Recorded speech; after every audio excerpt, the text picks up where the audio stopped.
Breaking news, breaking news. Disney has just canceled The Acolyte after only one season. But should you honestly be surprised? Nah, not really. Let's talk.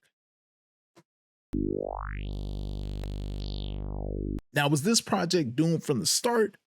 In so many words, yes.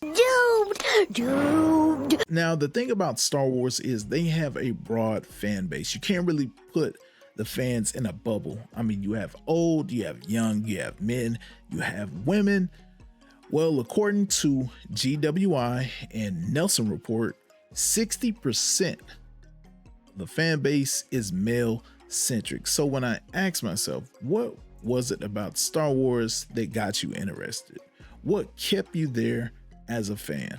And well, I think you have Luke Skywalker, you have Han Solo, you have Darth Vader, you have good versus evil, Jedi versus the Empire. And well, this honestly wasn't that, but that doesn't necessarily make it a bad thing. It's all in how you do it. So for me, was it the writing? Was it the actors? Was it the overall concept of the show? Or maybe a combination? Yes, to sum it up, me, generally speaking, what got me into it was the concept of the actual trilogy that started, and then what predated it and what happened after. And what this does is this takes you out of that context. And it's not to say, like I said before, it's not to say it's a bad thing, but it's just not something that I'm used to. And there's an old saying, men lie, women lie, numbers don't. So let's look at the numbers. When the show first came out, the first 2 episodes were high. Then beyond that, there was a dip off, a major drop off, and it never cracked the top 10 throughout the rest of the season. And this could be caused by multitude of reasons. It could be just not a connection with the show. It could be lack of an efficient rollout. So maybe Disney got cocky. And you're cocky when you shouldn't be.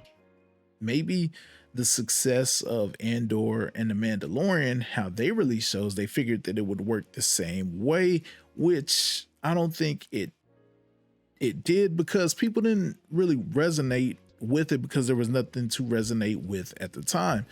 Maybe Disney should have simply released all the episodes together and allow the fan base to binge watch. Me, for one, I like to binge watch. I'm binge watching this crazy show. I'll binge watch a show that I may necessarily not like per se, because it may take me to a point where I'm like, you know what, I'm so involved in the show, I might as well just see it through. And then I end up watching the whole show. I may not go back to it, but you know, that's neither here nor there. I'm there at that particular moment to watch the show.